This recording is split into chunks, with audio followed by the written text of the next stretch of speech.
Welcome to big talk. నేను విజయ్. కవిత వ్యాఖ్యలకు CM Revanth Reddy counter ఇచ్చారు. ఎవరో చెత్తగాలి వరకు నేను ఎందుకుంటాను, నేను నాయకుడిని, నేను ముందుంటే నడిపిస్తానని చెప్పారన్నారు. ముఖ్యంగా కల్వకుంట్ల కుటుంబంలో అవినీతి సొమ్ముతో పంపకాల్లో తేడా రావడం వల్లే వాళ్ళు కొట్టుకుంటున్నారంటూ కూడా కామెంట్ చేయడం జరిగింది. మొత్తానికైతే హరీష్ రావు, సంతోష్ టార్గెట్గా కవిత విమర్శలు చేసింది. దీని వెనక కాంగ్రెస్ ఉందంటూ కూడా విమర్శలు చేసింది. మరోవైపు బీఆర్ఎస్ నేతలైతే కవిత వెనకాల రేవంత్ రెడ్డి ఉన్నాడంటూ కూడా కామెంట్ చేయడం జరిగింది. ఇక దీనికి సంబంధించి మనతో మాట్లాడేందుకు కసుబా శ్రీనివాసరావు గారు, టీపీసీసీ రాష్ట్ర ప్రధాన కార్యదర్శి, అలాగే గంగాపురం వెంకటరెడ్డి గారు, బీజేపీ రాష్ట్ర అధికార ప్రతినిధి మనతో ఉన్నారు. అలాగే తాటిగారి జయరాం గారు, విశ్లేషకులు, బొమ్మెర రామూర్తి గారు, బీఆర్ఎస్ రాష్ట్ర నాయకులు మనతో ఉన్నారు. వారితో మాట్లాడే ప్రయత్నం చేద్దాం. ముందుగా జయరాం గారు, నమస్తే అండి. సార్, కవిత వ్యాఖ్యలకు రేవంత్ రెడ్డి కౌంటర్ ఇచ్చారు. ఎవరో చెత్తగాలి వెనుక నేనెందుకుంటాను, నేను నాయకుడిని, ముందుండి నడిపించే వ్యక్తులంటూ కూడా ఆయన చెప్పడం జరిగింది. అలాగే అవినీతి సొమ్ముతో మీరు కొట్టుకుని మా మీదకి ఎందుకు వస్తారంటూ కూడా ఆయన చెప్పడం జరిగింది. మీకు ప్యానెల్లో ఉన్న మిత్రులకు, స్వతంత్ర న్యూస్ ప్రేక్షకులకు మరొకసారి నమస్కారాలు. రేవంత్ డెఫినెట్గా, అంటే రేవంతే కాదు, రేవంత్ ఉన్న ఎవరైనా కూడా అలానే. సో ఇక్కడ కవిత అంశాలు వచ్చినట్టు అయితే, కవిత అనేక అంశాల మీద మాట్లాడారు. సో హరీష్ మీద, సంతోష్ మీద, సో జరిగిన మ్యానిపులేషన్ మీద, ఓటమి పొందినప్పుడు కానీ నష్టాలు, లాభాలు, ఇబ్బందులు, అనేక అంశాలు. సో అనేక అంశాల మీద మాట్లాడారు. కానీ ఏ అంశం మీద కూడా ఇంకా క్రిస్టల్ క్లియర్గా అర్థమైనట్టుగా కానీ అర్థం కానట్టుగా, ఇటు అర్థం అయినట్టుగా లేదు, ఇటు అర్థం కానట్టుగా లేదు. సో కౌంటర్గా రఘునందన్ ఇంటర్వ్యూ పెట్టడం, ఇవన్నీ నేను ముందే చెప్పడం. ఇక్కడ స్పెషల్గా ఉందంటే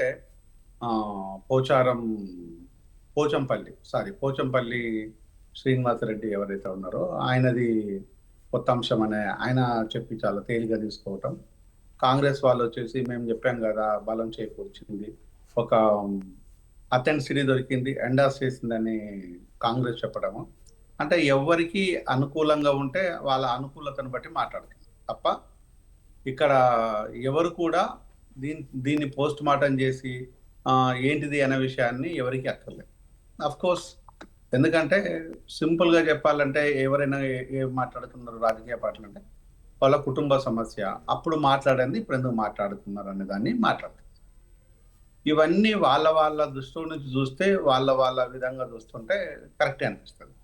కానీ ఇక్కడ కవిత స్పష్టత అయిన అంశం ఏం చెప్తుంది అంటే, నాకు జరిగిన అనేక అంశాల లోపల పార్టీ ఎప్పుడు ముందుండలేదు, బీఆర్ఎస్ ఉన్నా పోయినా ఒకటి అనడానికి గల కారణాలు ఏంటి అంటే నేను చాలా సందర్భాలు చెప్పాను. సో కేసీఆర్ గారికి మరకలంటిన తర్వాత ఆ పార్టీ లోపల కొంతమంది నాయకులు నా మీద సోషల్ మీడియా దాడి చేస్తుంటే ఎవరు ఖండించకపోవటము, నెక్స్ట్ వచ్చేసి పార్టీని పెంచి పెద్ద చేసి ఇప్పుడు పార్టీలోనే మరకలండి అంటే అలాంటి పార్టీ ఉంటే ఎంత పోతే ఎంత అనే దాన్ని అఫ్ కోర్స్ వాస్తవానికి కూడా తన ఉద్దేశం కూడా అదే. కానీ ఇక్కడ ఏంటి అంటే స్ట్రాంగ్గా ఇద్దరు వ్యక్తుల గురించి మాట్లాడటం. ఒకటి హరీష్ రావు నుంచి ట్రబుల్ షూటర్ కాదు, డబుల్ షూటర్ అని మాట్లాడటం. సంతోష్ విషయానికి వస్తే తను పక్కనే ఉండి చాలా ఫ్యామిలీని విడదీస్తున్నట్టు, ద్రోహం చేస్తున్నట్టు మాట్లాడటం. ఇంకా చెప్పాలంటే సంతోష్, హరీష్ ఒకటేనని మాట్లాడటం. సో ఇవన్నీ అవుట్ సైడర్స్కు ఎట్లా కనిపిస్తుంటాయి అంటే పూర్తి ఫ్యామిలీ విషయాలు. ఇక్కడ రాజకీయం లేదు. ఇవి రాజకీయ అవసరాలు కానీ, ప్రజలకు సంబంధించిన అంశాలు కానీ, ప్రజా ప్రయోజనాలకు సంబంధించిన అంశాలు కానీ ఏమీ లేదు అనే విధంగా చాలా సింపుల్గా మాట్లాడుతున్నారు. వాస్తవానికి కూడా సింపుల్గానే మాట్లాడతారు ఎవరైనా కూడా. ఎందుకంటే అక్కడ ప్రజా అంశాలకు కానీ, ప్రజల విషయాలకు కానీ ఎక్కడ లేదు. ఇంకొక మాట కూడా చెప్పారు. ఏం చెప్పారంటే దళితులకు 3 ఎకరాల భూమిని ఇస్తానని ప్రామిస్ చేసిన ఏకైక ప్రభుత్వము, ఏకైక వ్యక్తి కేసీఆర్ గారు.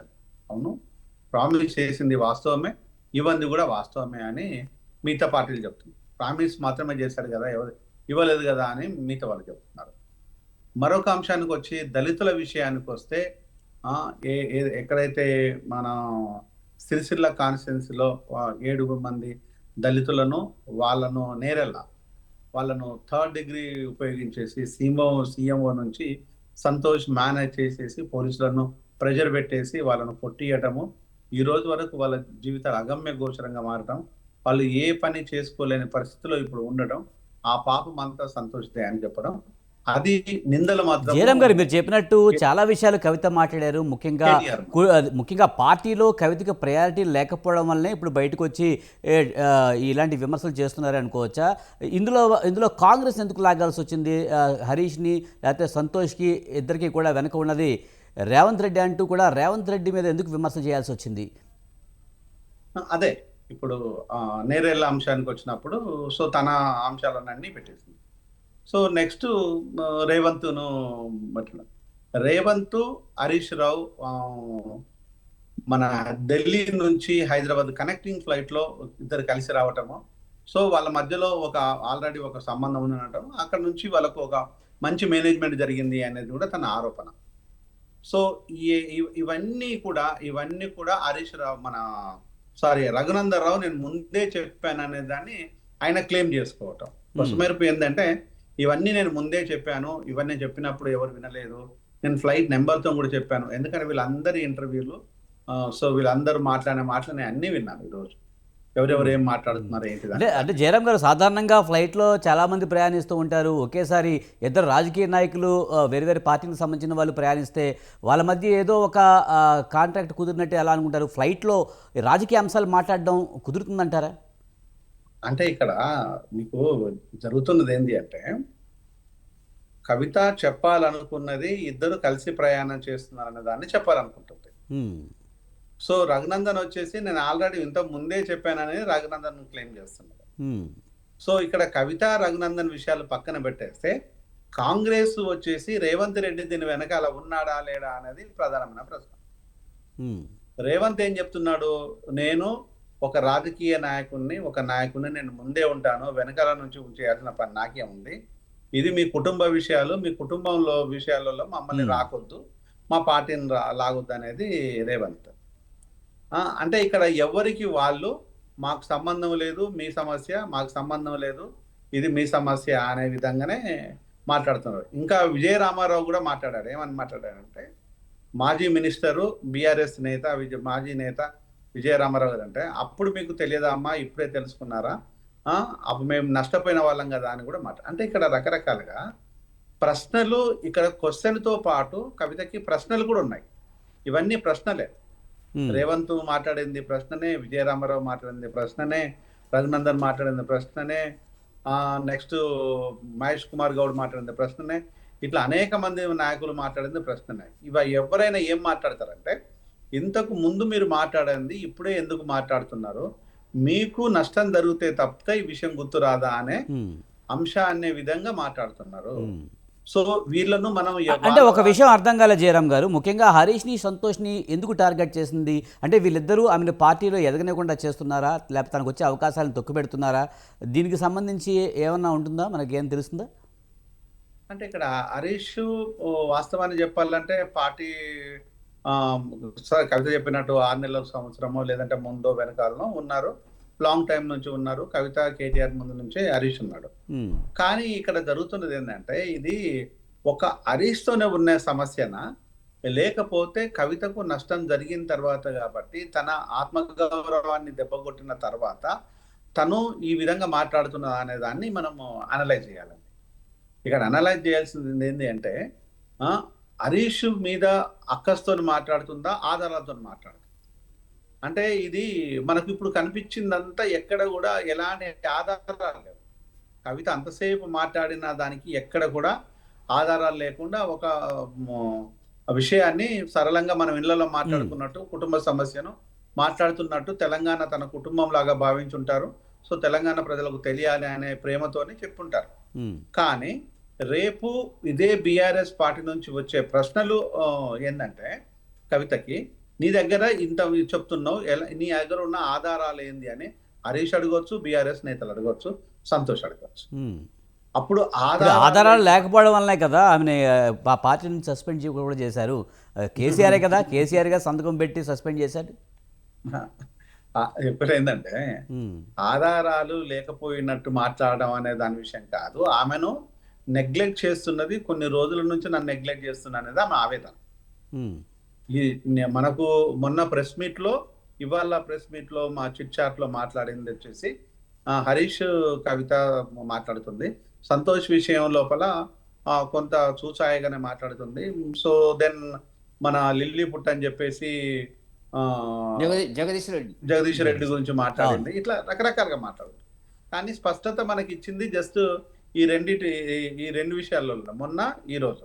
ఉమ్, కానీ ఇవన్నీ మనకి ఎట్లా కనిపిస్తున్నాయి అంటే, ఆధారాలు ఉన్నాయా లేవా అనే దానికంటే కూడా ఆమె ఆత్మగౌరవం దెబ్బతిన్నది, ఒక అక్కస్తోని మాట్లాడుతున్నట్టుగా సింపుల్ గా కొట్టేస్తున్నారు ఇప్పుడు. రైట్.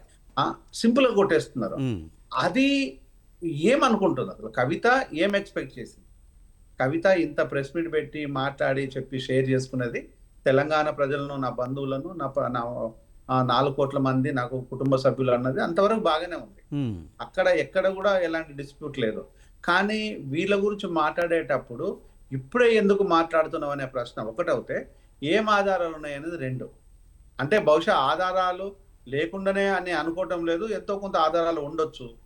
లేదు, లేకపోతే మాత్రం డెఫినెట్ గా ఇంకా పార్టీకి దూరం అయ్యే అవకాశాలు. ఇంకొకటి వచ్చేసి నాన్న సంబంధించిన అంశాలు, నాన్న రక్షణకు సంబంధించిన అంశాలు, ఉమ్, వాళ్ళ కుటుంబాన్ని విడదీయగొట్టడం కానీ, రేపు రామన్న నీకు కానీ నాన్నకు కానీ ఇలాంటి పరిస్థితే రావచ్చు అనేది ప్రెడిక్ట్ చేయటాలు, ఇవన్నీ కావచ్చు.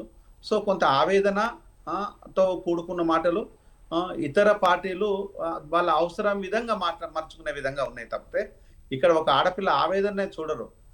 అంటే ఇప్పుడు కాంగ్రెస్ కావచ్చు, బీఆర్ఎస్ కావచ్చు, బీజేపీ కావచ్చు, వాళ్ళకు అనుగుణంగా మలుచుకుంటారు ఈ మాటలన్నింటినీ. Right sir. కానీ ఇవన్నీ తెలియకుండానే కవిత మాట్లాడిందా అనడానికి లేదు.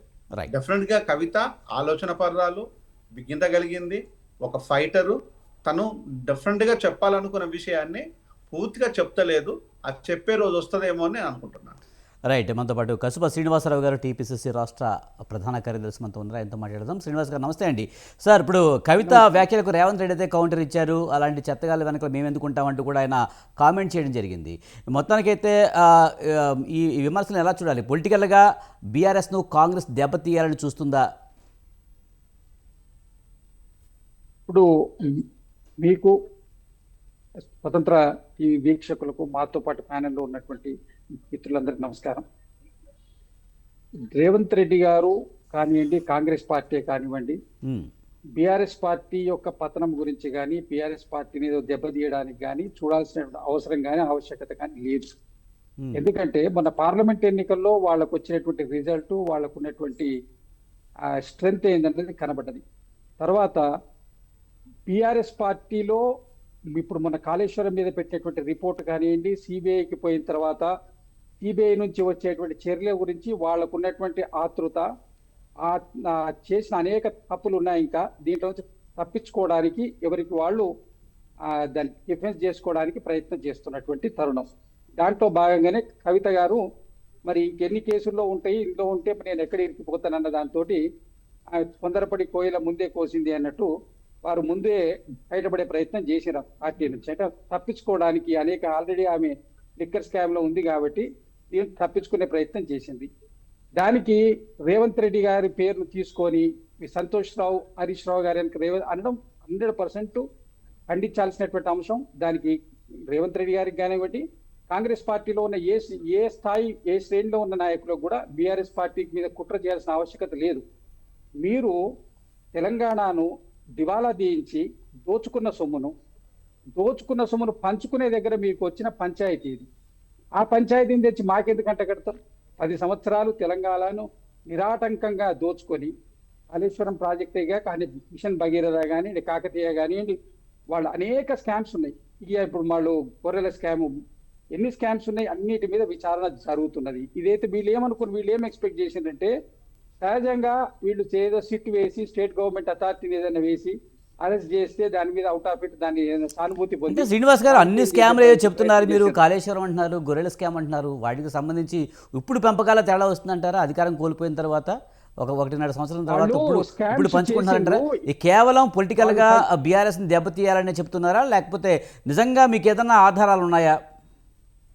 స్కామ్స్ జరిగింది, వాటి మీద విచారణ కమిటీలు వేసి విచారణ జరుగుతుంది అయితే వాస్తవం కదా. ఉమ్, ఇవన్నిట్లలో ఒక దాని మీద నిగ్గు తేల్చడానికి దగ్గరకు వచ్చింది, మిగిలిన అన్ని కూడా నిగ్గు తేల్స్తే ఎవరెవరు ఎందులో ఉన్నారో తప్పించుకోవడానికి మొదలే ఈమె బయటపడిపోయింది. అదే విధంగా వాళ్ళ తండ్రి అన్న మీద ఏదో సానుభూతి తేవడం కోసం వాళ్ళ పార్టీలో ఏదో కుట్ర జరుగుతుంది, ఆ కుట్రలో వాళ్ళు భాగమైపోయిందని ఇది ఒక అటెన్షన్ డైవర్షన్ చేయడానికి చేస్తున్నటువంటి అందరు కలిసి ఆడుతున్న ప్రధానంగా ఇది ఒక బీఆర్ఎస్ డ్రామా అండి. చేసిన స్కామ్లని కాంగ్రెస్ ఏదైతే చెప్తుందో, ఫోన్ ట్యాపింగ్ కానీ కాళేశ్వరం కానీ లేకపోతే ఇంకా ఏ కేసుల్లోనూ పురోగతి లేదు అని బండి సంజయ్ అయితే విమర్శించిన పరిస్థితి ఉంది. కావాలనే బండి సంజయ్ నిర్లక్ష్యం చేస్తున్నారు. ఇప్పుడు బండి సిబిఐ సంజయ్ కేసు కూడా గారు- అప్పచెప్పడం బండి కూడా సంజయ్ గారు- వెనుక అదే కుట్ర ఉంది అన్న విధంగా మాట్లాడడం జరిగింది. ఎప్పుడో 2 ఏళ్ల క్రితమే మేము సిబిఐకి ఏమని చెప్పాము, దాన్ని నీరు గార్చి ఇప్పుడు ఇచ్చారా అన్నట్టుగా మాట్లాడారు ఆయన. 2 ఏళ్ల క్రితం ఇవ్వడానికంటే ముందు ఒక కమిటీ, ఒక సుప్రీంకోర్టు న్యాయమూర్తి తోటి విచారణ చేయించి ఒక సమగ్రమైన రిపోర్ట్ పెట్టి అసెంబ్లీలో దాన్ని టేబుల్ చేసి తర్వాత తీసుకుపోయి వాళ్ళు సిబిఐకి ఇస్తుండ్రు. దాని చట్టపరంగా మేము చేయగలిగినవి చేయలేని అనేక అంశాలు దాంట్లో పొందుపరుచున్నాయి కదా. కేవలం దాన్ని ఎవరు తప్పు ఒప్పు అని తేల్చాలంటే అనేక అంశాలు దాంట్లో పొందుపరుచున్నాయి. కాబట్టి అవన్నీ విచారణ సిబిఐ అయితేనే నిష్పాక్షికంగా జరుగుతుంది.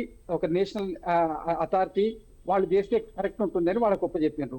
అదేవిధంగా అనేకమైనటువంటి స్కామ్స్ ఉన్నాయి. ఈ అనేకమైనటువంటి స్కామ్స్ లో వీళ్ళందరూ ఎవరెవరు ఇరుకుతారో ఎక్కడ బయటపడతారో అని మొదలే వారిని సానుభూతి చేయడం కోసం అన్నగారు వాళ్ళ నాన్నగారు మాత్రం మంచివాళ్ళు, వీళ్ళిద్దరు అంటే వీళ్ళిద్దరిని చేసిండ్రు. మా పార్టీలో పెద్ద కుట్ర జరుగుతుంది, మా నాన్నను అన్నను మమ్మల్ని ఏకాకి చేయడానికి ఒక సానుభూతి చేయడానికి చేస్తున్నటువంటి ఇది ఒక గేమ్ అండి.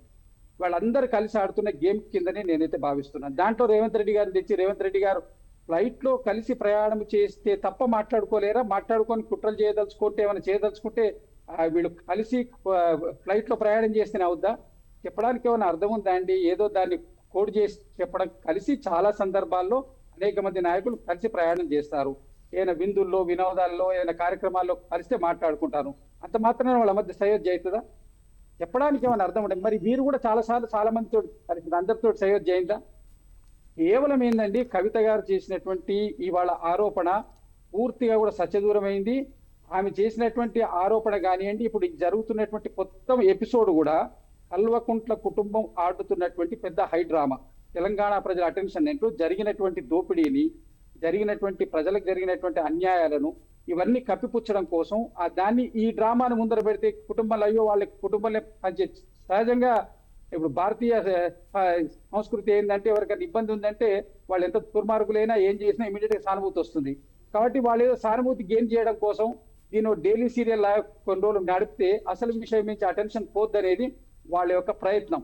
ఇది అందరు కలిసి ఆడుతున్నటువంటి నాటకం కింద మాత్రమే మేము చూడాల్సి వస్తుంది. నిజం ఏం తేలుతుంది? ఆమె కవిత గారు చెప్పిన దాంట్లో హరీష్ రావు గారిని వీరిని ఇద్దరిని టార్గెట్ చేసిండ్రు. ఇంతకుముందు మాట్లాడినప్పుడు కేటీఆర్ గారిని టార్గెట్ చేసి మాట్లాడినరు లాస్ట్ టైం ఆమె ఉత్తరం ఎపిసోడ్ అప్పుడు. ఇప్పుడు వచ్చినప్పుడేమో వీరిద్దరిని ఓపెన్ గా టార్గెట్ చేసి మాట్లాడిండ్రు. వాళ్ళ పార్టీ నుంచి వాళ్ళ క్రమశిక్షణ చర్య పార్టీకి ఉన్నటువంటి నిబంధనల ప్రకారం వాళ్ళు సస్పెండ్ చేసిండ్రు. ఆమెకు ఉన్నటువంటి దాని ప్రకారం ఆమె రాజీనామా చేసింది ఎమ్మెల్సీకి.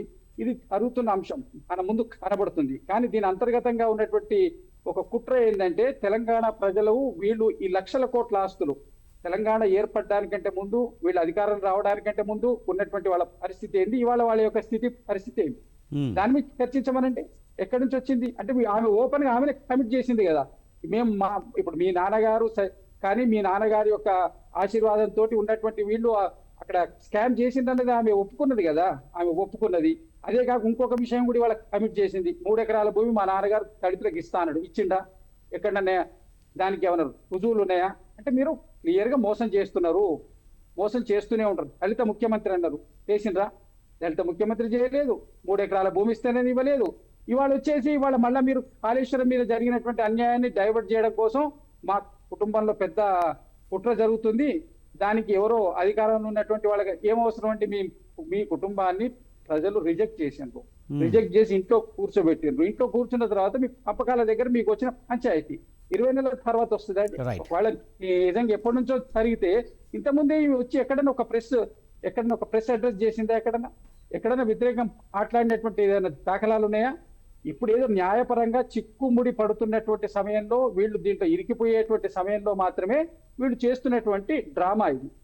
రేవంత్ రెడ్డి గారికి కానీ కాంగ్రెస్ పార్టీకి కానీ వాళ్ళ కుటుంబం యొక్క అంశంతో ఎవరికి ఏం సంబంధం లేదు. మునిగిపోయే నావ మీది.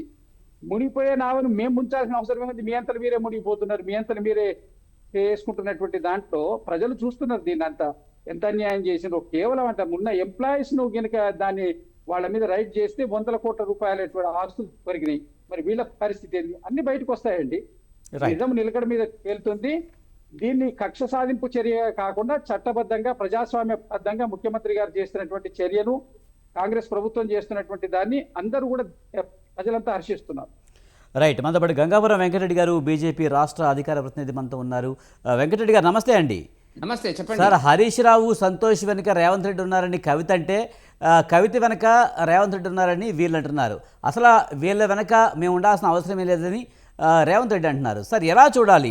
ముఖ్యంగా అవినీతి పంపకాలు వచ్చిన తేడాల వల్లనే వాళ్ళు కొట్టుకుంటున్నారని వీళ్ళంటే, కాదు ఇదంతా పొలిటికల్ గేమ్ అని చెప్పి వీళ్ళు అంటున్నారు. ఎలా చూడాలి మొత్తం? ఇప్పుడు ఒక్కటి విజయ్ గారు, ఇవాళ కవిత గత కొంతకాలం నుంచి 3 మాసాల నుంచి మాట్లాడుతున్నటువంటి దానికి పీక్ స్టేజ్కి వచ్చింది. గత 2 రోజుల నుంచి మాట్లాడుతున్నటువంటిది హరీష్ ప్లస్ సంతోష్ రావుని కేంద్రంగా అవినీతి ఆరోపణలు ప్రత్యక్షంగా చేస్తూ ఈ ఇద్దరు కూడా కేసీఆర్కు చాలా దగ్గర. అందరికంటే ఎక్కువ ఆ పార్టీ గత 10 సంవత్సరాల నుంచి ఉండే మంచి చెడ్డ రహస్యాలు, ప్రకంపనలు, ఏవ్యాలు, ఎత్తుగడలు, ఆర్థికపరమైనటువంటి అనేక అంశాలకి ప్రత్యక్ష సాక్షి, అవునన్నా కాదన్నా కూడా సంతోష్ రావు. ఇంకా హరీష్ రావు కొంత తక్కువ ఎక్కువ ఉండొచ్చు, కానీ ఈ ఇద్దరి మీద ఆరోపణ చేయడంలో ఏంది అనేటువంటి దాని గురించి ఆలోచన జరిగినప్పుడు కవిత కొంతకాలం నుంచి కూడా, ఎందుకంటే ఇప్పుడు ఒకటి విజయ్ గారు, మీరు అడిగిన ప్రశ్న అంత సున్నితమైనటువంటి ప్రశ్న, ఎంత విస్తృతంగా ఆలోచించవలసినటువంటి ప్రశ్న. ఎందుకు ఇలా జరుగుతుంది ఆ కుటుంబంలో? దీని వెనకాల ఎవరు ఉన్నారా లేరా? రాజకీయ కోణమా? ఆ కుటుంబంలో వాళ్ళు ఆడుతున్న ఒక పెద్ద డ్రామానా? వాళ్ళ మీద వచ్చినటువంటి విమర్శలు, ప్రజల నిరసన, అసంతృప్తి, ఓడిపోతున్న సందర్భము, పార్టీ కుంచుకుపోతున్న సందర్భము, అసెంబ్లీలో 39% ఓట్లు వచ్చి చివరికి లోక్సభకు వచ్చేటప్పటికి 16% పడిపోవడము, పోటీ చేయలేనటువంటి పరిస్థితికి రావడము ఎమ్మెల్సీ ఎలక్షన్స్లో, ఇప్పుడు ఇవన్నీ కొన్ని సమస్యలు ఉన్నాయి.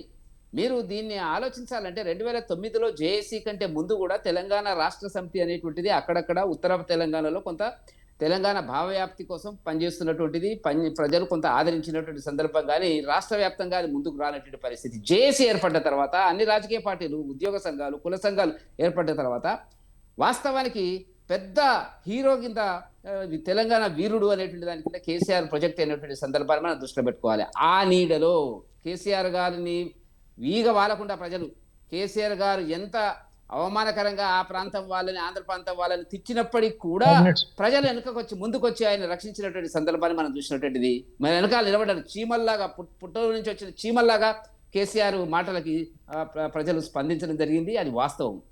ఆ తర్వాత వాళ్ళకు వాస్తవానికి వాళ్ళు అనుకోలేదు, ఎందుకంటే కాంగ్రెస్ బలంగా ఉంది, కాంప్రమైజ్ కావడానికి ప్రయత్నం చేసిండ్రు. మాకు ముఖ్యమంత్రి ఇస్తే నాకు కొన్ని ఆశలు ఉన్నాయి, ఆ పద్ధతిలో డెవలప్ చేస్తున్నారు. వాళ్ళు కాంగ్రెస్ వాళ్ళు పడనీయలేదు, కాలేదు, పోయింది. సోనియా గాంధీ గారి నమస్కారం చేసి వచ్చినటువంటి పరిస్థితుల వల్ల ప్రజలు కేసీఆర్ గారిని గెలిపించిన సందర్భం. గెలిపించిన తర్వాత 2006 వరకు కూడా కేటీఆర్, కవిత అమెరికాలో అందరిలాగా, అందరు మన పిల్లల్లాగా ఉద్యోగాలు చేసుకుంటున్నారు. వాళ్ళు రాజకీయ పరిజ్ఞానం ఏమీ లేదు. కేసీఆర్ రాజకీయ నాయకుడు తప్ప వాళ్ళిద్దరికి ఏమీ లేదు. మామూలుగా ఇవాళ అమెరికాలో ఉన్న లక్షల మంది ఉద్యోగాలు చేస్తున్నటువంటి వాళ్ళ పిల్లలు ఎట్లా ఉన్నారో అట్లాగే ఉన్నారు, ఉద్యమంలోకి వచ్చినారు. కేసీఆర్ నీడ, కేసీఆర్ కూతురు, కేసీఆర్ కొడుకు అన్న తర్వాత అప్పటికే తెలంగాణ సమాజము ఉవ్వెత్తున లేచినటువంటి పరిస్థితి కనపడుతున్నది. దాంట్లో వాళ్ళు కొట్టుకొని వచ్చినారు, పదవుల్లోకి వచ్చినారు, ఎమ్మెల్యేలు అయినారు, మంత్రులు అయినారు, బాధ్యతలు తీసుకున్నారు. కుటుంబ కేంద్రంగా రాజకీయాలు నడిచినాయి, కుటుంబ కేంద్రంగా నిర్ణయాలు జరిగినాయి, కుటుంబ కేంద్రంగా అవినీతి జరిగింది. దీంట్లో ఏమీ సందేహం లేదు. ఆయన ఒక్కసారి ఓడిపోతే కూతుర్ని కొంతకాలం పక్కకు పెట్టలేదండి. ఇప్పుడు ఉద్యమకారులందరూ వెళ్ళిపోయినారు. ఉద్యమకారులు కాని వాళ్ళు, టీడీపీ వాళ్ళు, కాంగ్రెస్ వాళ్ళందరూ వచ్చి టీఆర్ఎస్ పార్టీలో జాయిన్ అయినరు. ఉద్యమం చేసిన వాళ్ళు రోడ్ల మీద పరిస్థితి తిరుగుతున్నారు, ఇప్పుడు అట్లా తిరుగుతున్నారు వాళ్ళు. అక్కడే పొరపాటు చేసినాడు కేసీఆర్ గారు.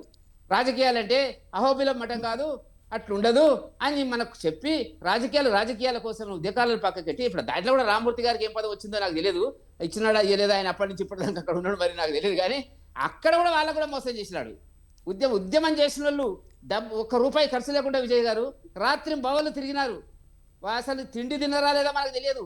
హుస్సేన్ సాగర్ కట్టమైన మిలియన్ మార్చ్ సాగరహారము, ఎన్ని రకాలుగా మేము ఉద్యమం చేసినామండి. ప్రజలంతా మనమే కాదు, ప్రజలంతా తిరిగినారా ఆయన అంటే హీరో కింద చూసినటువంటి పరిస్థితి. దానికి వ్యవస్థ లేదు, సంస్థాపన లేదు, వ్యవస్థీకృతమైనటువంటి కార్యకర్తలు లేరు, ఏమీ లేకున్నప్పుడు కూడా అధికారంలోకి రావడం జరిగింది. ప్రజలంతా అభిమానించినటువంటి సందర్భం కేసీఆర్ గారి. దాంట్లో ఏమీ సందేహం లేదు. కాంగ్రెస్ను తుడిచిపెట్టడం అంటే, కాంగ్రెస్ను ఓడించడం అంటే ఆనాడంతా ఈజీ విషయం కాదు. కానీ ప్రజల ఉప్పెనలో కాంగ్రెస్ కొట్టుకొని పోయింది కేసీఆర్ గారు దాన్ని దుర్వినియోగం చేసుకున్నారు, కుటుంబ కేంద్రంగా చేసుకున్నాడు, అవినీతి కేంద్రంగా చేసుకున్నాడు. ఆ ఇతర పార్టీలు ఏ ఉద్యమకారులనైతే కొట్టినారో, ఏ ఉద్యమకారులైతే అవమానించినారో, ఏ ఉద్యమకారుల మీద దాడి జరిగిందో కాంగ్రెస్ టీడీపీలందరినీ నుంచి పక్కన పెట్టుకొని మంత్రి పదవులు ఇచ్చినాడు, పార్లమెంట్కి పంపించినాడు. ఇది జరిగినటువంటి పొరపాటు, అక్కడే పొరపాటు. కాబట్టి మొన్న 36, 38, 39% ఏదో అసెంబ్లీలో వచ్చినటువంటి ఓట్లు 16% ఎందుకు పోయినంటే ప్రజలు వెళ్ళిపోయినారు. ఇది జరిగింది. దీంట్లో ఏంటంటే కవితకు ఉండేటువంటి ఈగో ప్రాబ్లం ఏంటంటే నేను మా అన్న కంటే తక్కువనా, హరీష్ రావు గారి కంటే తక్కువనా, సంతోష్ గారి కంటే తక్కువనా అనేటువంటి ఈగో ప్రాబ్లం సహజంగా వస్తుంది. అది ఆ వచ్చినటువంటి క్రమం లోపల ఏంటంటే అక్కడికి కేసీఆర్ గారు ఓడిపోయినా కూడా ఎమ్మెల్సీ ఇచ్చినాడు. నిజానికి ఆనాడు నాలాంటి వాడు అనుకున్నది ఏంటంటే ఓడిపోతే కూతురు ఏమైనా పనులు చేసుకో, కొన్ని పనులు కొంతకాలం ఆగు అని చెప్పాలి. కానీ అట్లా కాకుండా కుటుంబ ప్రేమ, పుత్రి ప్రేమ అనేటువంటి చూపించడం జరిగినటువంటి పరిస్థితి తెలంగాణ సమాజం భరించదు. తెలంగాణలో ఆధిపత్యము, అణిచివేత, కుటుంబ కేంద్రంగా నడిచేటువంటి దానికి తెలంగాణ సమాజం బ్లడ్ గ్రూప్ వ్యతిరేకంగా ఉంటుంది ఎప్పుడు కూడా. ఆనాడు నైజాం నుంచి, కమ్యూనిజం భావాల నుంచి, నక్సలైట్ నుంచి ఇప్పటి వరకు మనం చూస్తున్నటువంటిది. సరే ఆయనకు తెలియదని కాదు కానీ చేసినాడు. చేసిన తర్వాత ఇవాళ ఆమెకు గుర్తింపు లేదు, అందరూ మంత్రి పదవులు. కాబట్టి ఇవాళ ఆమె చేస్తున్న ఆరోపణలు మొన్నటి వరకు కొంత కేటీఆర్ మీద చేసింది. ఇవాళ ఇద్దరిని అంటే ఏమిటి, కేటీఆర్, కేసీఆర్, ఆమె తప్ప మిగతా వాళ్ళంతా కుటుంబంలో ఉండేటువంటి మిగతా ఇద్దరి మీద దాడి పెట్టేటువంటి ప్రయత్నం చేస్తున్నటువంటిది. ఇది చాలా కుట్రపూరితంగా జరుగుతున్నటువంటి పరిస్థితి. దీంట్లో అవినీతికి సంబంధించి ఒకవేళ వాళ్ళిద్దరికి ఉంటే వీళ్ళకి తెలియదా? కేసీఆర్ గారికి తెలియకుండానే అవినీతి జరిగిందా? కేటీఆర్ గారికి తెలియకుండానే అవినీతి జరిగిందా? కవితకు తెలియకుండానే అవినీతి జరిగిందా? అందరూ భాగస్తులుగా తింటారు. ఇది ఏం సందేహం లేదు. ఏ ప్రజలను అడిగినా కూడా వీళ్ళు ముగ్గురు మంచోళ్ళు, వాళ్ళిద్దరే అన్యాయం చేసారు, అక్రమంగా సంపాదించారు అనుకోవడానికి అవకాశం లేదు. ఇలా జరిగింది అనుకుంటే మాత్రం ఎందరి భాగస్వామ్యం ఉన్నది.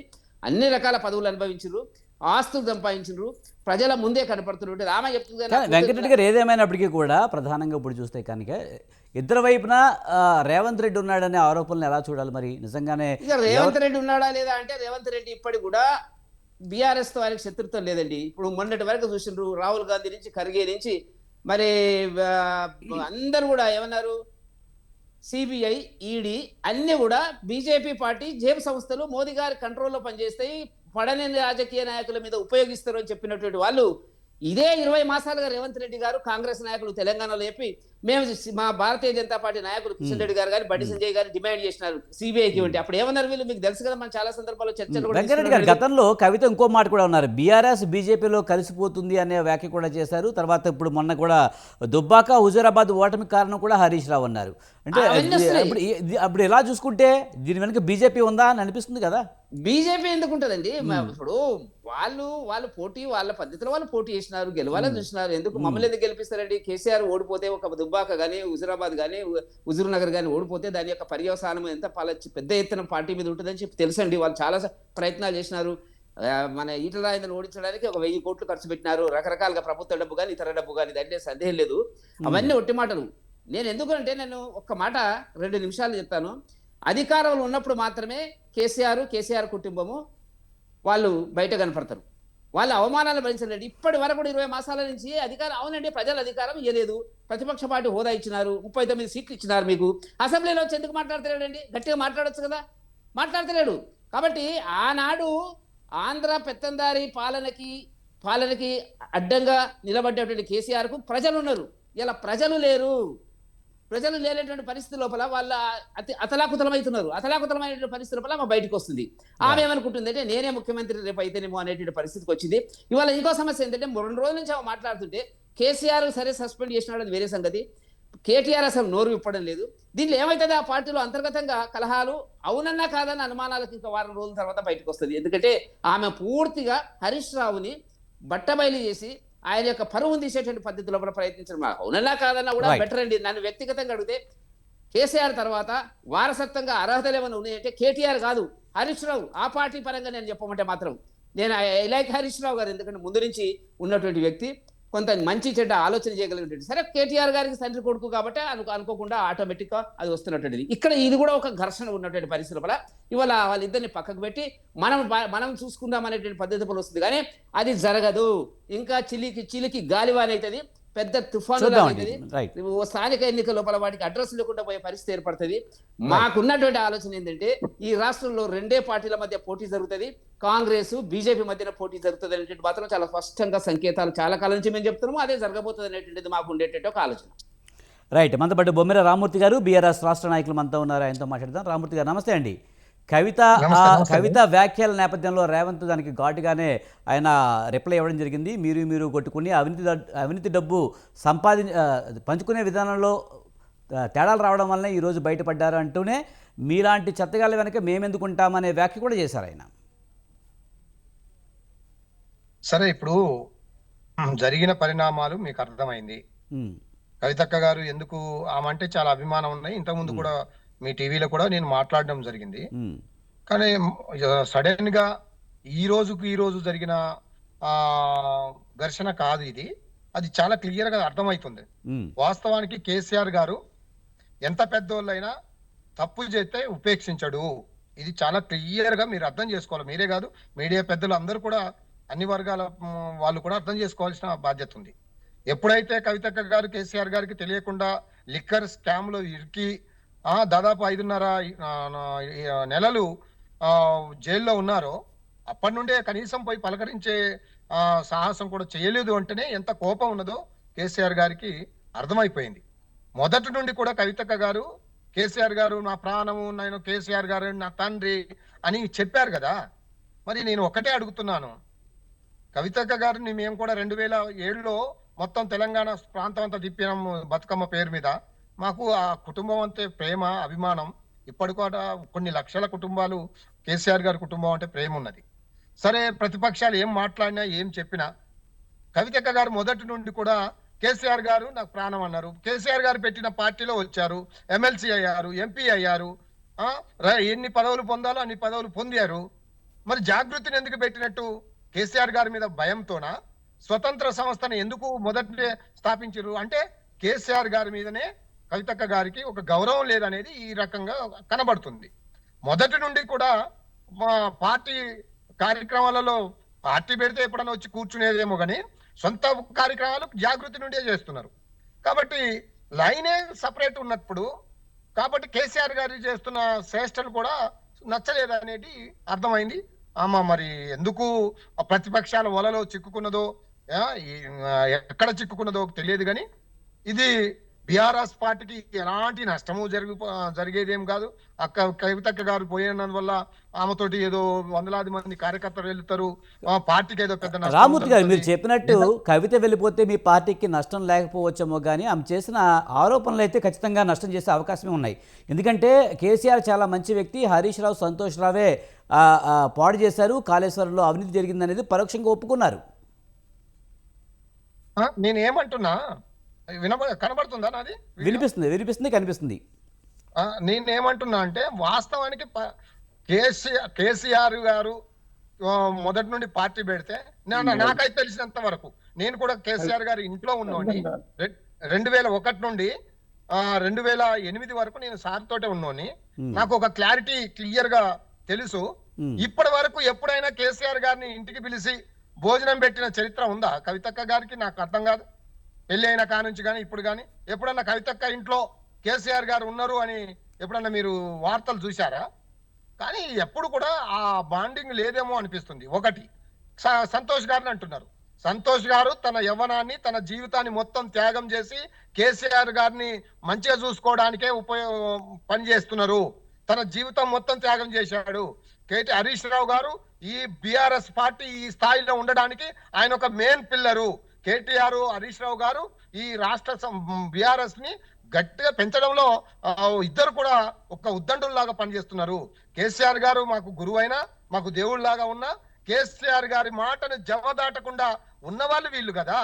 కాబట్టి ఏదో మాట పోతున్నాం కాబట్టి, మన తప్పులు మనం ఎరుగుతున్నాం కాబట్టి, మనం చేసిన తప్పుకు కేసీఆర్ గారు దగ్గరికి తీసుకునే పరిస్థితి లేదు కాబట్టి ఏదో ఒక ఆరోపణ చేయాలంటే ఈ పార్టీలో గట్టిగా ఉన్న వ్యక్తి కేటీఆర్ తో పాటు హరీష్ రావు గారు ఉన్నారు కాబట్టి, హరీష్ రావు గారితో పాటు సంతోష్ రావు గారు ఉన్నారు కాబట్టి వీళ్ళ మీద ఒక అభాండం వేయాలనే ఒక, అంటే ముఖ్యంగా కాళేశ్వరం విషయంలో కవిత చేసిన వ్యాఖ్యల్ని ఎలా చూస్తారు? ఇప్పుడు అవినీతి మరకలు అంటినట్టేనా? ఎందుకంటే గతంలో మొదటిసారి ఇరిగేషన్ మంత్రిగా హరీష్ రావు ఉన్నారు, తర్వాత తప్పించడానికి కూడా అదే కారణం అని చెప్పారు.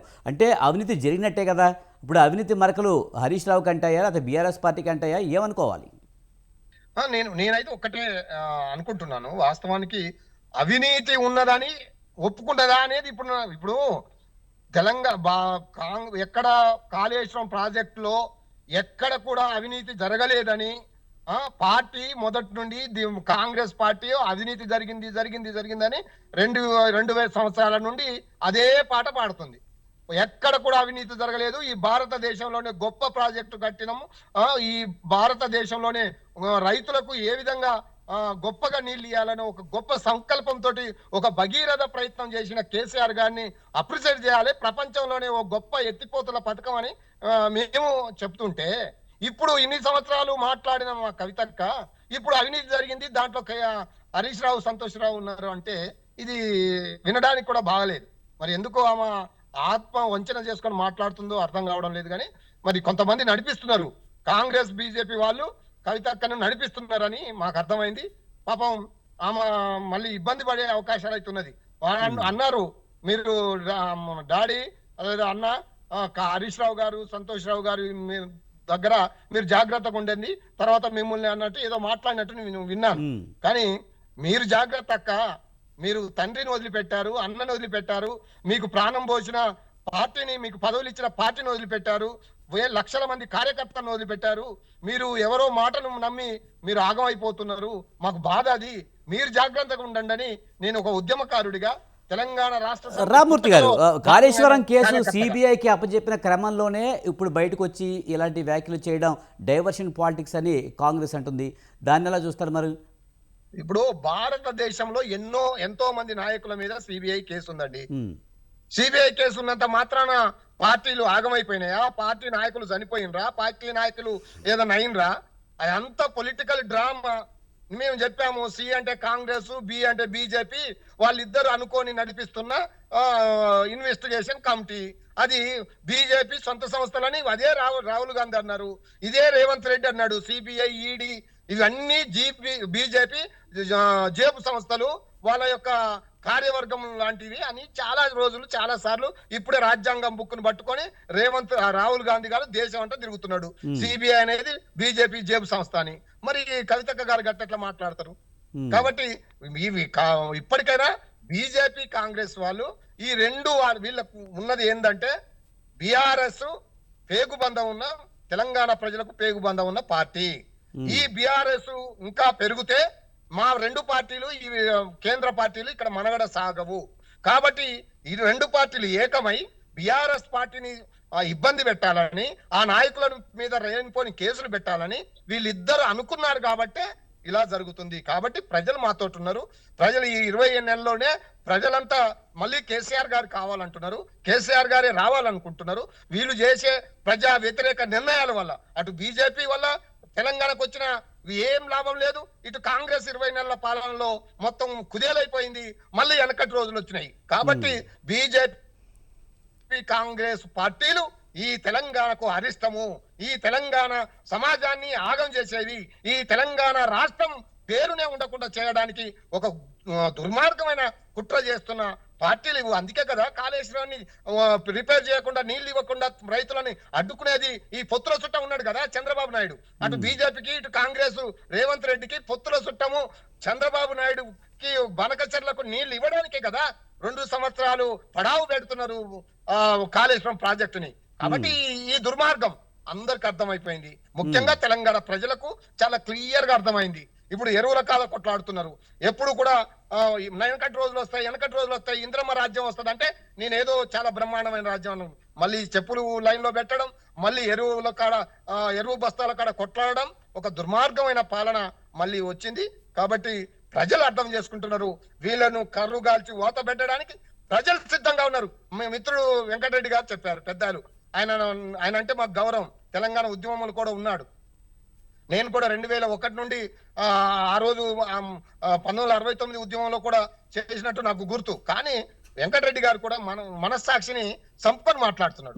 బీఆర్ఎస్ పార్టీ ఉండడం వల్లనే కదా ఇంత అభివృద్ధి అయింది. మీరే కదా పార్లమెంటు సాక్షిగా అన్ని దాంట్లో అన్ని రంగాలలో మాకు మొదటి అవార్డులు ఇచ్చింది మీరే కదా. పార్లమెంటు సాక్షిగా మాకు అవార్డులు ఇచ్చారు కదా మీరే కదా. ఇగో ఇంత బ్రహ్మాండంగా కాళేశ్వరం ప్రాజెక్టు కడితే 1 రూపాయి కూడా కేంద్రం ఇవ్వలేదని మీరే కదా పార్లమెంట్ సాక్షిగా ప్రకటించింది. అయింది 94,00,000 కోట్లు అయితే 1,00,000 కోట్ల అవినీతి ఎట్లా జరుగుతుంది? ఎట్లా 18 లక్షల ఎకరాలకు నీళ్ళు ఎట్లా అవుతుంది? ఇక పొంకనాల పోస్టిరెడ్డి బట్టి విక్రమార్క ఉంటాడు, ఆయన అంటాడు 1 ఎకరాకు నీళ్ళు ఇవ్వలేదని. అందుకే మా హరీష్ రావు గారు ఛాలెంజ్ చేసినారు, మీరు 1 ఎకరాకు నీళ్ళు ఇవ్వలేదు అంటున్నారు కదా, ఎక్కడైనా 17 లక్షల ఎకరాలకు తగ్గకుండా ఉంటే చూపెట్టు, నేను రాజీనామా చేస్తా. నువ్వు కూడా మధుర ఎమ్మెల్యేగా రాజీనామా చేయి, డిప్యూటీ సీఎం కి రాజీనామా చేయి అని సవాల్ ఇసిరిండు. మరి ఆయన ఎక్కడ పండుకున్నాడో నాకు అర్థం కాదు. ఇప్పటికైనా వీళ్ళిద్దరూ ఏదో మా పార్టీలో కొంతమందిని విడదీసి పార్టీని చిన్నగా చేసి పార్టీని ఇబ్బంది పెట్టే ఈ కుటిల ప్రయత్నాలు బీజేపీ కాంగ్రెస్ మానుకోవాలి. మీరు ఎన్ని కుటిల ప్రయత్నాలు చేసినా, ఎన్ని కేసులు పెట్టినా ఉద్యమకారులం మేము. మాకు ఈ కేసులు, ఈ పోరాటాలు, ఈ లాఠీ దెబ్బలు, ఈ జైళ్లు మాకు కొత్త కావు. ఖచ్చితంగా పోరాడతాం. తెలంగాణ ప్రజల పక్షాన మీరు ఇచ్చిన హామీలు నెరవేర్చేంత వరకు మీ డైవర్షన్ పాలిటిక్స్ ప్రజలకు వివరిస్తాం, ప్రజల దగ్గరికే పోతాం, ప్రజల దగ్గరనే మా యొక్క నిజాయితీని చాటుకుంటాం. రైట్ రామ్మూర్తి గారు. జయరాం గారు ముఖ్యంగా కవిత బీజేపీ బీఆర్ఎస్ రెండు ఒకటే అని గతంలో ఒక వ్యాఖ్యలు చేసింది. ఇప్పుడు హరీష్ రావు సంతోష్ వెనుక కాంగ్రెస్ ఉందంటుంది. ముఖ్యంగా ఇంకొన్ని ఆరోపణలు కూడా చేసింది. కేటీఆర్ కుటుంబ సభ్యులు, సిబ్బంది ఫోన్లు కూడా అప్పట్లో ట్యాప్ చేశారు, అందరి గుట్టు వాళ్ళ దగ్గర పెట్టుకుని పార్టీని హైజాక్ చేయాలని చూసారన్నట్టుగా ఆమె మాట్లాడింది. ఎలా చూడాలి? అంటే ఇక్కడ మనం చూడాల్సింది ఒక ఆడపిల్ల తన ఆవేదనను ఒకటి చూడాలి. నెక్స్ట్ వచ్చేసి తండ్రి మీద ప్రేమ, అన్న మీద ప్రేమ సహజంగా ఉంటాయి. దాంట్లో ఎవరికి ఎలాంటి ఇబ్బందులు, బీఆర్ఎస్ కూడా పెద్ద ఇబ్బంది ఉండదు. కానీ తను కంప్లైంట్ చేసే విధానం ఏదైతే ఉందో ఆ కంప్లైంట్ చేసే విధానం లోపల రేపు ఏ పార్టీకి నష్టం జరుగుతుంది, ఎవరికి నష్టం జరుగుతుంది అని తెలియకుండా కూడా చేయటం లేదు కదా. తెలియకుండా చేస్తుంది కవిత అనడానికి కూడా కాదు, చాలా క్లియర్గా తెలిసే మాట్లాడుతుంది. కానీ ఈ తెలిసి ఇంత క్లియర్గా, క్రిస్టల్ క్లియర్గా మాట్లాడుతున్న మీరు రేపు వచ్చే అంశాలను, అంటే ఏదైనా ఆధారాలతోని ఇది ప్రూవ్ చేయండి, మాట్లాడండి అన్నప్పుడు ఏ విధమైన ఆధారాలు పెట్టగలుగుతుంది ప్రజల ముందు అనేది ఒక ప్రశ్న.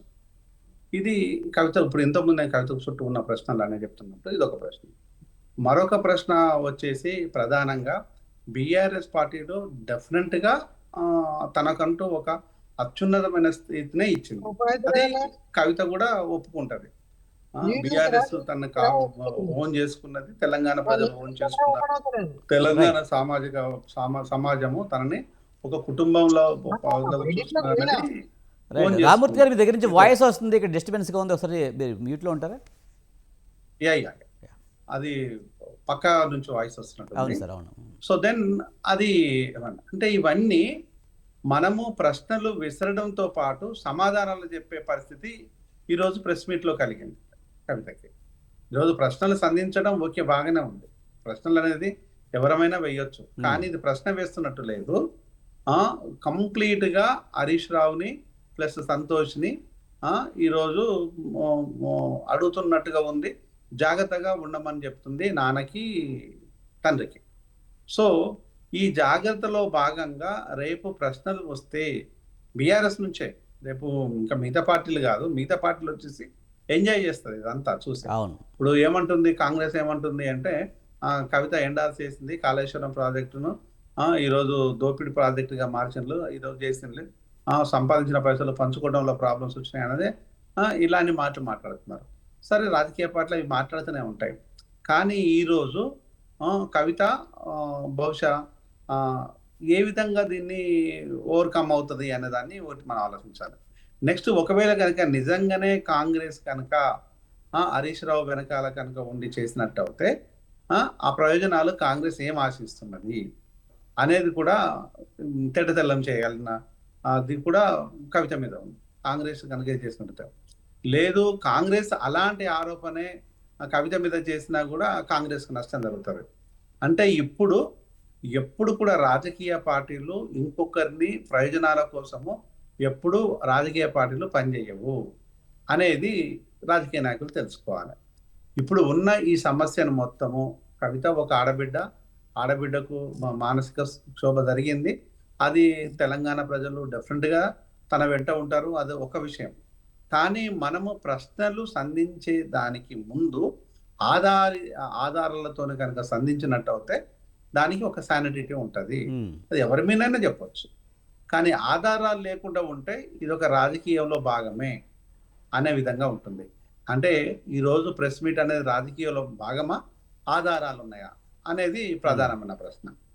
అంటే ఎప్పుడు కూడా విజయ్ మనం చూడాల్సింది ఏంటంటే రాజకీయాలు, రాజకీయ నాయకులకు మధ్యలో శాశ్వత మిత్రత్వం కానీ శాశ్వత శత్రుత్వం కానీ ఉండదు అనేది నానుడి. అది ఇస్ ప్రాక్టికల్లీ ప్రూవెన్. కానీ ఈ రోజు ఉన్న కోపము రేపు ఉంటుందా అనే ప్రశ్న అనేది అనుకోవాలి. లేదు, నెక్స్ట్ కార్యాచరణ తెలంగాణ తనని ఒక ఉద్యమ బిడ్డగా నించోబెట్టింది, తెలంగాణ తనని ఒక ఎంపీగా నించోబెట్టింది, తెలంగాణ తనని ఒక ఎమ్మెల్సీగా నించోబెట్టింది, తెలంగాణ తనకి రాజకీయ జీవితాన్ని ప్రసాదింపజేసింది. సో రేపు రానున్న రోజుల లోపల ఆ కార్యాచరణ మీదనే కవిత అడుగులో తీసుకునే దాని మీదనే ఆధారపడి ఉంటుంది ఈ మాటలన్నీ. ఒకవేళ కనుక ప్రజాక్షేత్రం లోపల ప్రజల కోసము మీరు ప్రయాణం చేస్తుంటే ప్రజలు డెఫినెట్గా మీ వెనకాల ఉంటారు.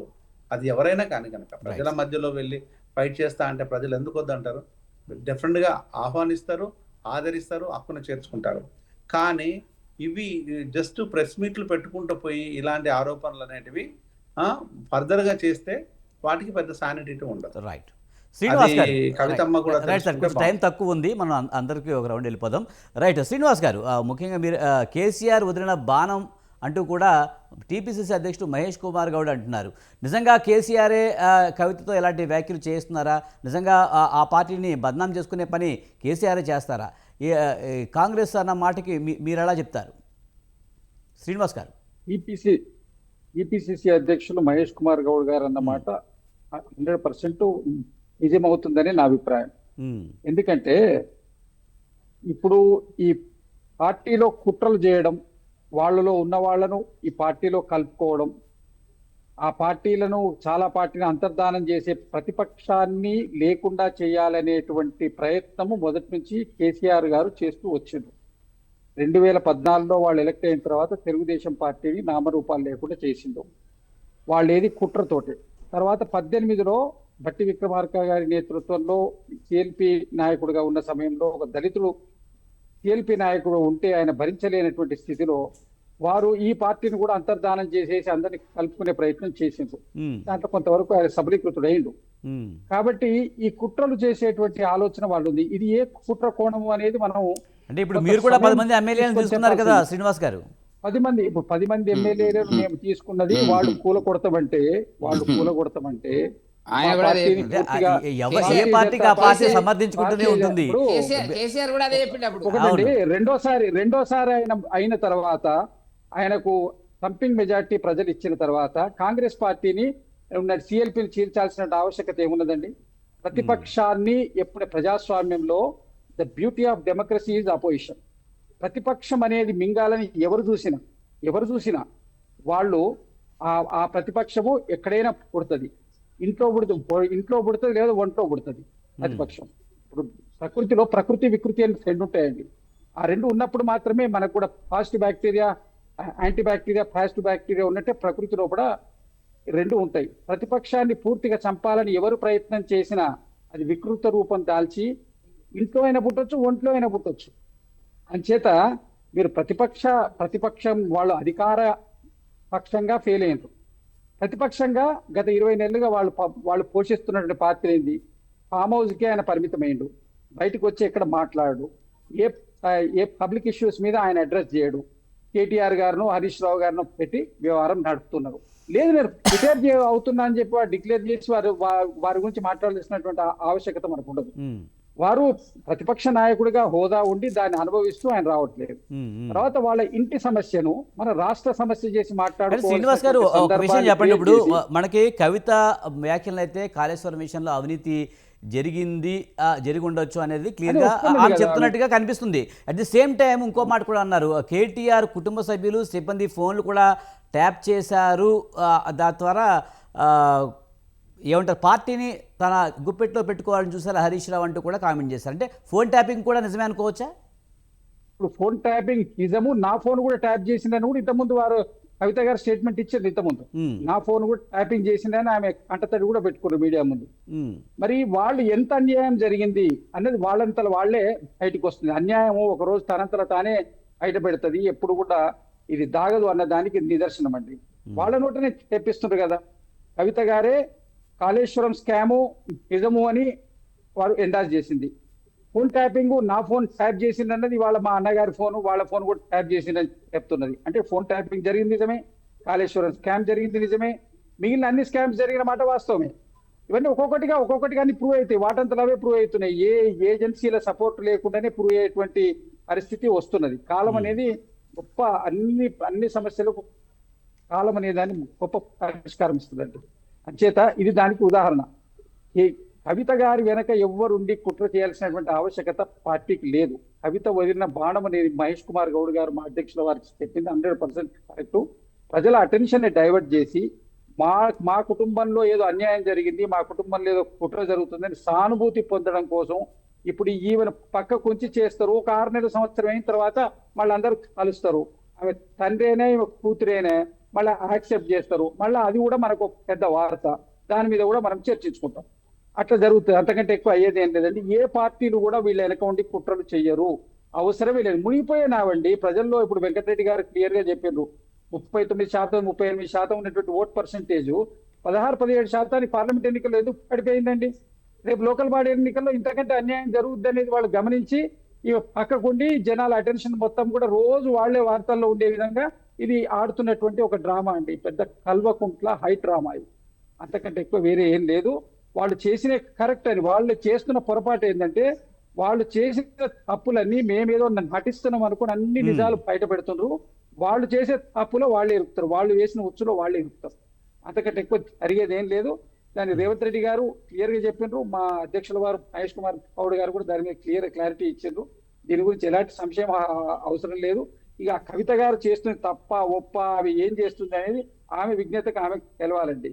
తండ్రి కష్టకాలంలో ఉంటే నువ్వు ఆమెకు తండ్రికి బాసటకి నిలబడతావు, ఇంట్లో కూర్చొని చెప్పుకో, ఏదో విధంగా చేయాలి. కానీ నువ్వు బహిరంగంగా వచ్చి చేయడం వల్ల వాళ్ళకి నష్టం చేస్తున్నావా లాభం చేస్తున్నావా అర్థం కాని పరిస్థితిలో వాళ్ళు ఆడుతున్నారు. అంటే వాళ్ళు మీకు కూడా జాలి ఉంది, మీరు కూడా జాలి పడుతున్నారు అంటే కాంగ్రెస్ నాయకులు. ఒకటండి, ఒక సమాజంలో ఉన్నత స్థాయిలో ఉన్నటువంటి వ్యక్తులు తండ్రి కూతురు అన్నా చెల్లెలు యొక్క రిలేషన్ కు వాళ్ళు ఇస్తున్న డెఫినేషన్ ఏంటి? Right right right sir, time తక్కువగా ఉంది. మనం వెంకటరెడ్డి గారి దగ్గరికి వెళ్దాం. వెంకటరెడ్డి గారు, సార్ మీరు ఎలా చూస్తారు? ముఖ్యంగా కుటుంబ పోరుతో అయితే బీఆర్ఎస్ కొంచెం నష్టం జరిగే అవకాశమే కనిపిస్తుంది ఆ పార్టీకి.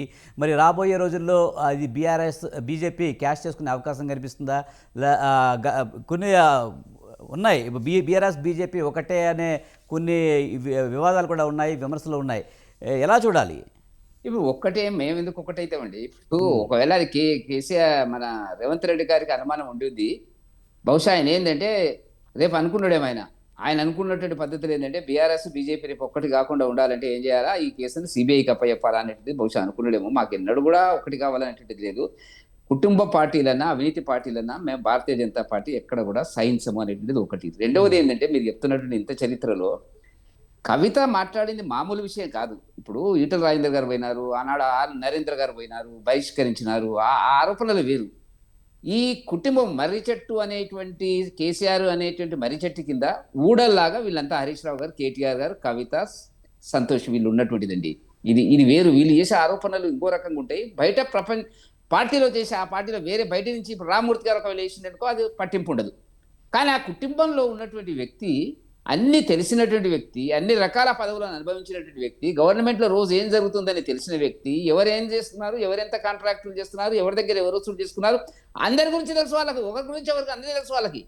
ఇవాళ ఆమె మాట్లాడి హరీష్ రావును టార్గెట్ చేసింది. లేదా ఆ కుటుంబ సభ్యులను ముగ్గురు కాకుండా నవ్వుతారు ఇప్పుడు, ఎందుకంటే వీళ్ళిద్దరే ఆ అవినీతి పరులు, మిగతా ముగ్గురంతా బాగున్నారు అనేటువంటి పద్ధతిలో ఎక్కడ కూడా తెలంగాణ సమాజం భరించదు. విజయ్ గారిది వాళ్ళు ఒప్పుకోరు. కాబట్టి ఆ పార్టీ పతనావస్థలో ఉండేటువంటి ఒక మధ్యమ దిశలోకి ఆ పార్టీ రావడం జరిగినటువంటి పరిస్థితి. దాన్ని ఎవడు బతికించలేడు. ఇప్పుడు ఏం జరుగుతుంది అనేటువంటి చూడండి, ఇంతకంటే ఏం కాదు. ఇప్పుడు దీని మీద ఏమవుతుంది, కొంతకాలం తర్వాత ఇదే కంటిన్యూ చేస్తే హరీష్ రావు లాంటి వ్యక్తులు కూడా ఆలోచించుకుంటారు. ఇప్పుడు దీనిలో ఇంటర్నల్గా ఎంత సపోర్ట్ వస్తుంది కేసీఆర్ నుంచి, కేటీఆర్ నుంచి అనేటువంటి సమస్య వస్తుంది. ఇప్పటికీ అక్కడ యుద్ధాలు జరుగుతున్నాయి. ప్రెసిడెంటు లేదు, వర్కింగ్ ప్రెసిడెంటు అట్లాగే ఉంది, లెజిస్లేచర్ పార్టీ లీడరు నిర్ణయం చేయలేదు, ఏమీ లేకుండా చేయలేని ఒక నిస్సహాయ పరిస్థితుల్లోకి కేసీఆర్ నెట్టబడ్డాడు. కేసీఆర్ అన్ని బాగుంటే డ్రామా ఆట ఆడతాడు, అన్ని లేకపోతే అప్పుడు ప్రజలు అడ్డంగా ఉన్నారు, సపోర్ట్ ఉంది కాబట్టి ఆట ఆడిండు. ఇలా ప్రజలు లేరు కాబట్టి ఆయన ఏం చేయాలని అర్థమైతే లేదు. కాబట్టి ఆ పార్టీ మీద ప్రజలకి అభిమానం కానీ ఇతరత్ర కానీ సన్నగిలిపోతుంది అనేటువంటి చాలా స్పష్టంగా కనపడుతుంది. అది ఆ చర్చ మనం అన్నాం చాలా కాలం నుంచి అక్కడ పదవులకి ఆర్థిక సంబంధమైన అంశాల మీద కొట్లాటలు ఈ కుటుంబంలో జరుగుతున్నాయి. నీకు నాకు తెలియకపోవచ్చు విజయ్ గారు, వాడు ఏం జరుగుతుంది, ఏంది, ఎవరి ఆస్తులు ఏంది, ఏం కథ అనేటువంటిది వాళ్ళకి తెలియకుంటుంటుందా? షర్మిల్లాగా మరొక షర్మిల్లాగా కవిత కూడా మిగిలిపోయేటువంటి పరిస్థితి ఉంటుంది. ఏముంటుందండి పేసాప ఆమె, అది కూడా చెప్తాను నేను, ఆమె వెనకాల బీఆర్ఎస్ పార్టీ నుంచి ఎవరు కీలకమైన నాయకులు పోతారని కూడా నేను అనుకోవడం లేదు. ఎవరు పోరు, పోతే వాళ్ళు అంతకన్నా బయటకు వెళ్ళిపోతారు తప్ప ఆమె ఇంట పోతారు అంటే లేదు. సరే నడుస్తుంది మీడియా, మీరు కొంత ప్రొజెక్ట్ చేస్తున్నారు, కేసీఆర్ గారు కూతురు కాబట్టి 4 మాటలు చక్కగా చెప్తుంది కాబట్టి మీరు కొంతకాలం చేస్తారు, 15 రోజులు చూసిన తర్వాత మీరు కూడా ఇది ఇంతేలే అని చెప్పి వదిలేసిపోయే పరిస్థితి. రైట్.